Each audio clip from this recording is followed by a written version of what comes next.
The Bell Witch, or Bell Witch haunting, is a legend from southern United States folklore, centered on the 19th century Bell family of northwest Robertson County, Tennessee.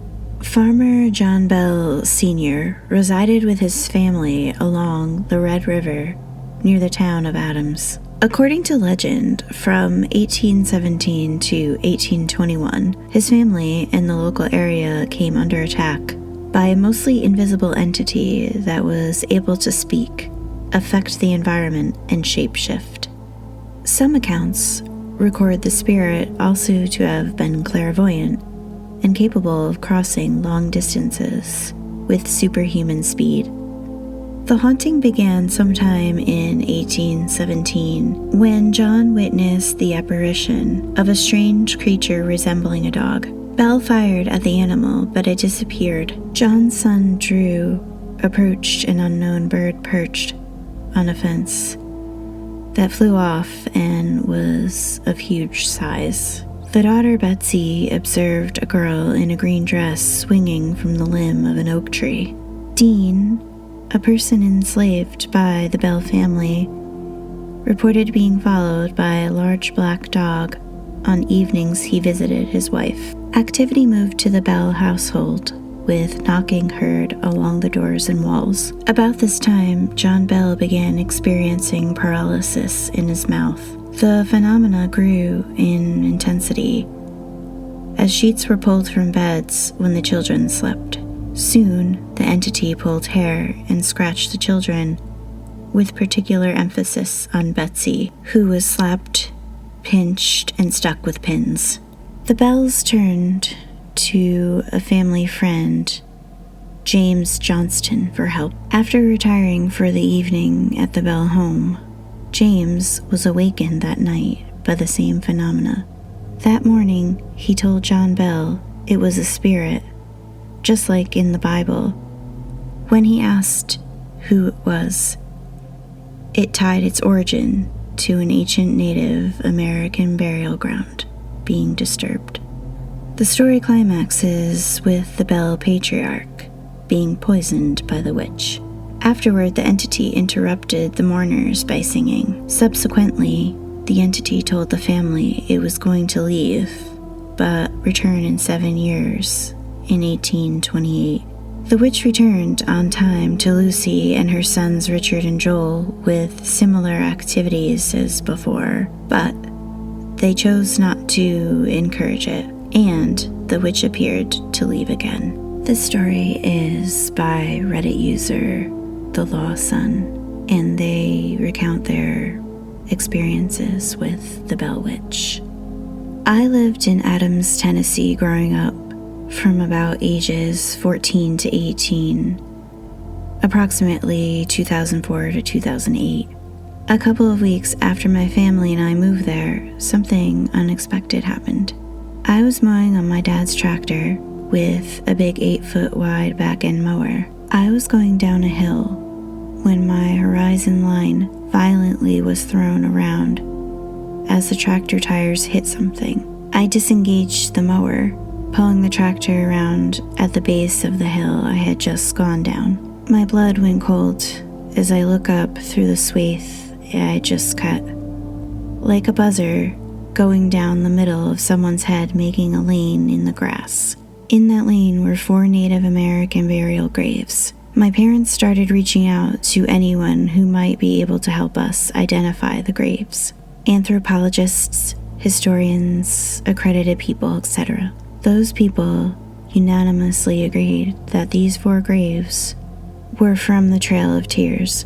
They corroborated this from what I remember because of how the graves were laid. Very, very shallow, with a giant slab of stone where a gravestone would be. The fact that they were internal on a hillside to keep the water from sinking in and raising the bodies since they had to bury them so quickly, and many other reasons. I consider myself a very logical, driven, and rationally minded person. Basically, I let my empirical senses try to explain something before I open myself to other possibilities. Yet, There were things that happened to me and my whole family that we weren't able to rationalize with the scientific mindset or anything logical. Event 1. The activity in our house started shortly after the mowing incident. We heard heavy knocking and pounding on the brick outer wall of the house, encircling the house. No matter where you were in the house, you could hear the knocking. Some nights I would hear running footsteps accompanying the pounding. This activity happened nearly every night. As the nights passed, I started feeling a heavy presence in my room, a suffocating one, like a heavy weight shifting on my solar plexus constantly. Whatever was happening decided to latch onto me. Event 2. Things continued to escalate. One night, I was letting my golden retriever out. We had a ranch-style house overlooking the Red River. The door we were exiting was on the backside of the house facing the river. As I opened the door, I started hearing faint whispering, something akin to leaves being blown, scratching across the ground. I looked up at the trees to see if the wind was blowing. Everything was perfectly still. It was fall in Tennessee, so tons of leaves on the ground. They were not moving either. The scratchy, blowing leaf noise continued, but as it continued, it grew closer and louder. It sounded like a language of some sort, like how you would imagine an incantation in the tone of the sound. I looked down at my golden retriever. All of the hair on her back was standing up, and she was snarling like a rabid wolf, yet not barking, just kind of frozen in fear response. I started getting extremely nauseous and could smell sulfur. I was completely frozen when my dog launches herself through the door's threshold and starts gnashing her teeth in midair, snarling and chomping. The voices were now coming from directly in front of me. I could hear them as if someone was standing there a foot or two away.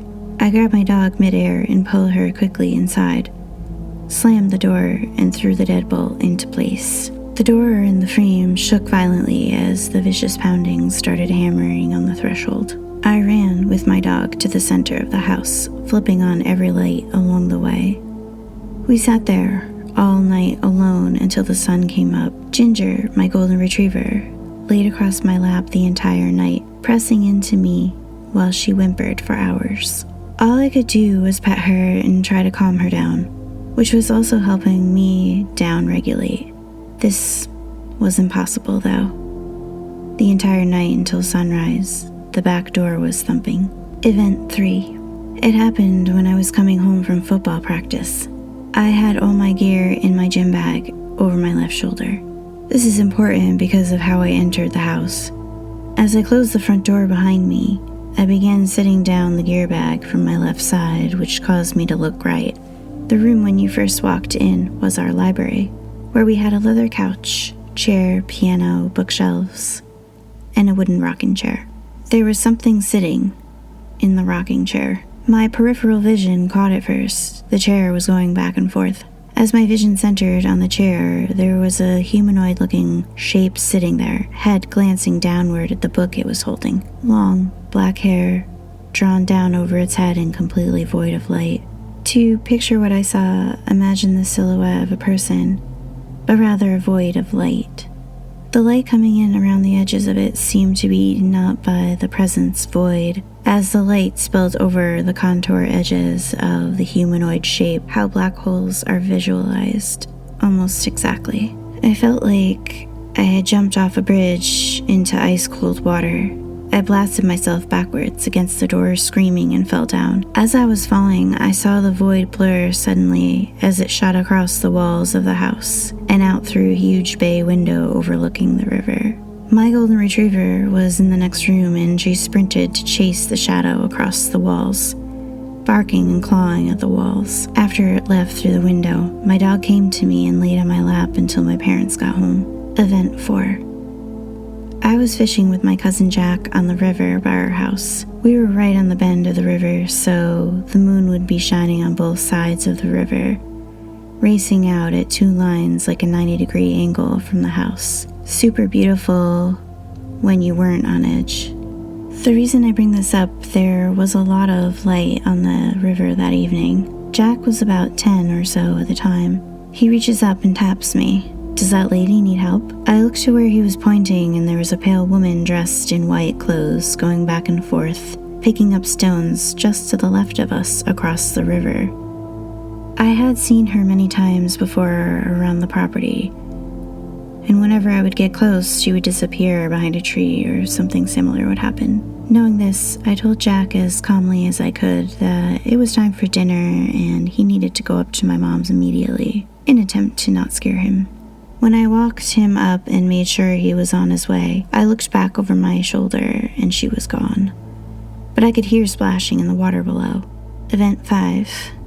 Myself, my dad, his friends, and some other family members were staked out along the river bend on the gravel bar beneath the rise of our house. Nothing out of the ordinary at first. It was July 4th, and we were having an actually good time for a change. We were all spread out about 15 yards from each other. Each man had a low-end gas Coleman lantern. As the sun was setting, my dad looks over at me like something was bugging him. He told me later he felt like someone had just thrown a bucket of ice water over him before it began. The sun had just gone down when this happened. In unison, all the lanterns were cranked up full blast. Then, just as quickly, became barely aflame. Then, the fires roared to life again, down to a barely aflame, roared to life, then they were completely out. Right as the flames went out, we heard the most godforsaken scream by some woman across the river. Whatever it was, kept on screaming despite our best attempts to call out to help. As her scream reached a crescendo, it sounded like what I could only imagine, a person's throat being cut, interrupted by her scream. The sound of a dead weight fall of a human body tumbled down the hillside across from us and splashed violently in the water. At this point, all the guys had their flashlights out. That's when something started swimming and splashing around in the water on both sides of the river bend. The splashing receded towards the opposite gravel bar, and whatever it was got out and started pacing back and forth across the rocks there.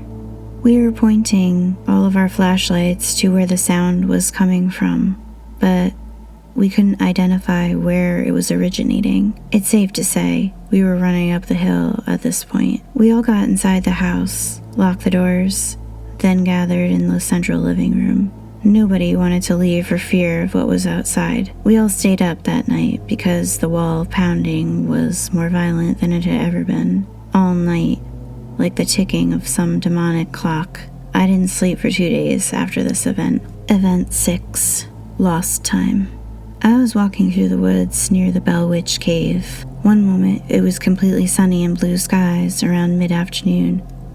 The next moment, it was overcast, and it looked like maybe 4 p.m. Event 7. Night terrors. Torture dreams.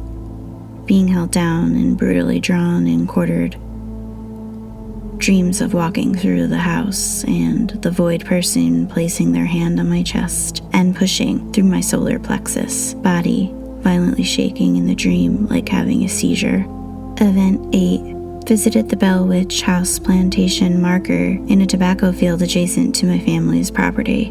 Brought friends to try and prove that something crazy was happening to my family.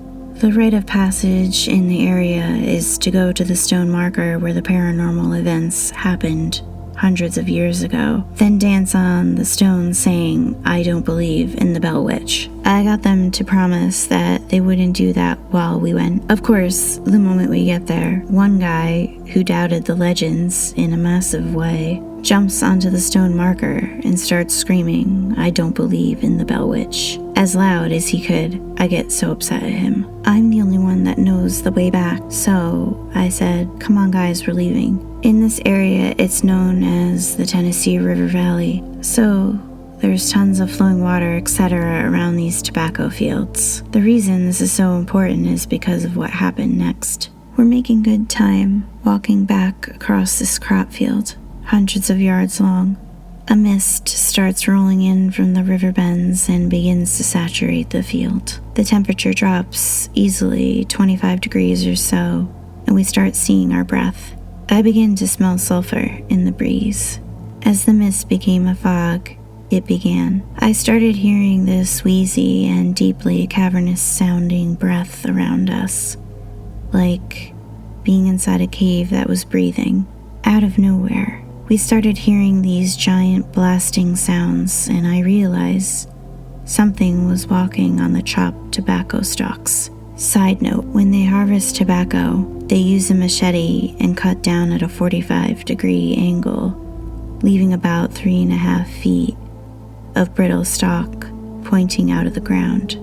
When you step on said stalks, they disintegrate in a very loud way as they burst apart. The blasts were coming from every single direction in the fog. That's when I hear it. The deep cavernous noise turns into this giant sniffing sound, like some Lovecraftian beast smelling its prey just out of eyesight. At this point, I yell run in pure panic mode.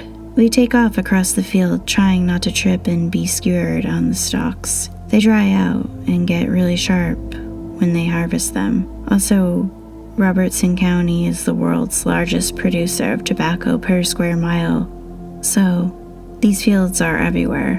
Fun fact. As we were exiting the field and our feet hit the gravel road, the lower center part of my back suddenly explodes in agony. I look down and there's a massive rock laying at my feet, and I realize I had just been assaulted. By the time I got back to my house and examined my back in a mirror, the bruise was about the size of a basketball and was already turning black. Event 9. Woke up outside about 3 in the morning. I was laying next to the 4 graves on the property. The night was awfully cold, but I woke up soaked in sweat. We lived there for so long that I've had many events to share, process, and willing to have discussions about my time there with you all. It is really hard for me to talk about this stuff without re-traumatizing myself. But my friends and family are encouraging me to share my experiences with like-minded people so I can try to find some peace surrounding my trauma.